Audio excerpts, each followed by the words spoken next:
چونچوں کا مربع۔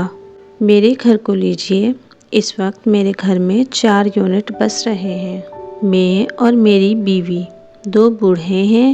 ہم پنجابی بولتے ہیں، پنجابی رہتے سہتے ہیں، پنجابی جیتے ہیں۔ میری 3 بیٹیاں ہیں جو 30-35 کے لپیٹے میں ہیں۔ وہ اردو بولتی ہیں، اردو رہتی سہتی ہیں، اردو جیتی ہیں۔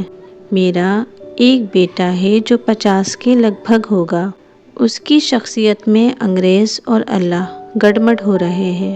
وہ خیالات میں ماڈرن ہے لیکن اس کے اندر اللہ بولتا ہے۔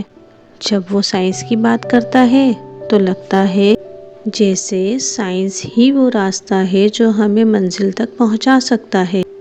جب وہ عقل کی بات کرتا ہے تو لگتا ہے کہ عقل رکاوٹ نہیں بلکہ رہبر ہے۔ لیکن جب وہ اللہ کی بات کرتا ہے تو ماڈرنزم، سائنس اور عقل بلبلوں کی طرح پھٹ جاتے ہیں اور معرفت کا ایک ریلا سب کچھ بہا کر لے جاتا ہے۔ آج کل وہ انگریزی میں ایک کتاب لکھ رہا ہے، نام ہے دی سائنٹیفک لا آف اللہ۔ میرے 2 پوتے ہیں جو انگریزی بولتے ہیں، انگریزی سوچتے ہیں، انگریزی جیتے ہیں۔ آخر میں میری بیٹیوں کے بچے ہیں جو کوکا کولا تہذیب کی پیداوار ہیں۔ کوک پیتے ہیں، چاکلیٹ کھاتے ہیں، کارٹون دیکھتے ہیں، موم ڈیڈ بلاتے ہیں اور ہائے یا بولتے ہیں۔ اس لحاظ سے میرا گھر چونچوں کا مربع ہے۔ میرا گھر ایک لوئر مڈل کلاس شہری کا گھر ہے۔ میری دانست میں تمام تر لوئر مڈل کلاس شہری گھر چونچوں کا مربع ہیں۔ فرق صرف یہ ہے کہ ٹریڈیشنل گھروں میں نوجوان گھر میں چونچوں نہیں کرتے، کالج جا کر چراؤں کرتے ہیں۔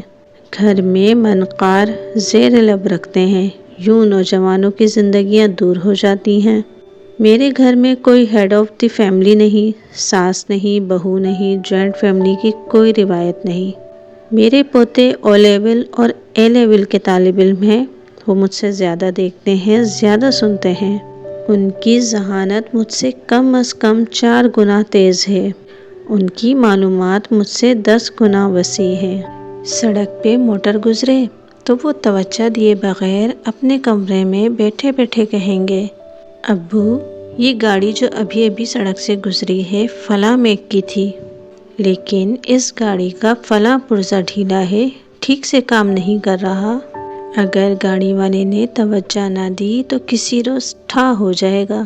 میرے پوتے جین پہنتے ہیں جس پر یہاں وہاں پیچز لگے ہوئے ہیں، دکھاوے کے نہیں، اصلی بڑی محنت سے شگاف بناتے ہیں تاکہ اصلی پیچز لگیں۔ Visual music.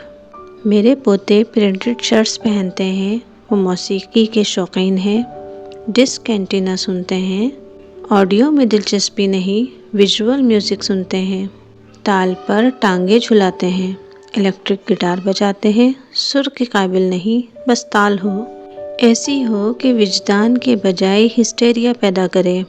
ٹی وی پر وہ موسیقی پسند ہے جس میں چہرے خواہش کی شدت سے بھیانک ہو جائیں، نقش و نگار خد و خال مٹ جائیں، ایک دیوانگی بھری ایکسٹیسی چھا جائے، مناظر میں شدت ہو، تیزی ہو، تلخی ہو، ٹینشن ہو، لے میں طوفان آ جائے۔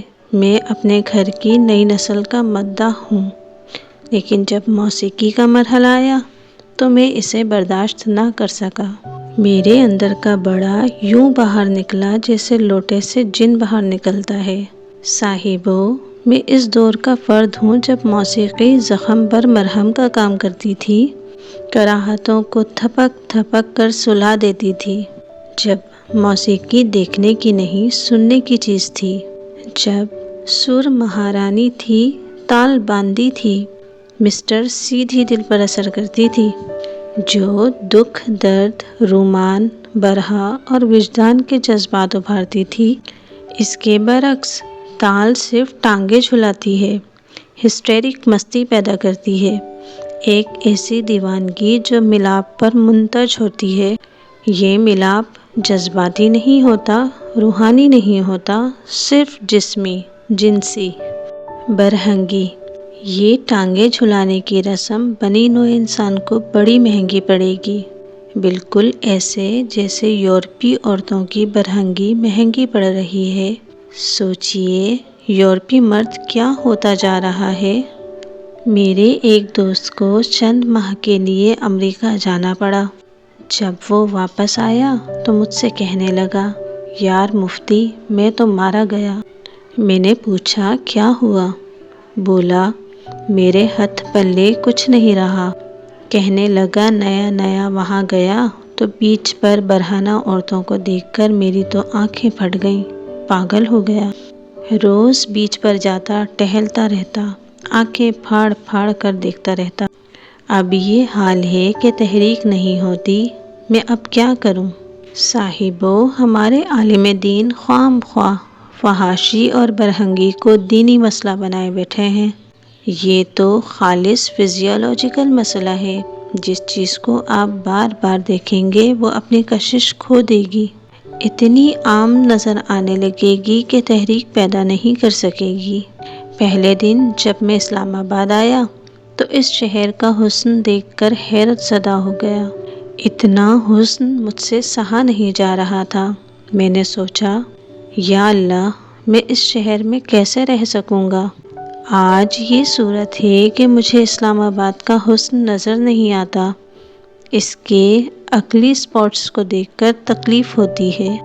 میرے زمانے میں سیگریگیشن کا دور تھا، مرد الگ عورتیں الگ۔ مرد عورت کے ایک دوسرے سے ملنے کے امکانات بہت کم تھے۔ ان دنوں چہرے کا نقاب سرک جاتا، چہرے کا تھوڑا سا حصہ، ایک آنکھ اور آدھا رخسار نظر آتا تو شدت کی تحریک پیدا ہوتی جو کبھی کبھار عشق پر منتج ہو جاتی۔ اس دور میں ہمیں سیگریگیشن پر اعتراض تھا۔ یورپ ہماری اس رسم کا مذاق اڑاتا تھا۔ ان کا کہنا تھا کہ یہ علیحدگی نقصان دہ نتائج کی حامل ہوتی ہے۔ یورپ نے اس غیر فطری رویے کے خلاف آزادی کی تحریک چلائی، یہاں تک کہ یورپی خاتون آج برہنگی کی حد تک جا پہنچی ہے۔ نتیجہ یہ ہے کہ مغرب میں عورت مرد میں کشش پیدا نہیں کر سکتی، اس لیے مرد لذت کے حصول کے لیے الٹے سیدھے غیر فطری راستے تلاش کر رہا ہے۔ یورپی سوسائٹی میں مختلف قسم کے ایبریشنز عام ہوتے جا رہے ہیں۔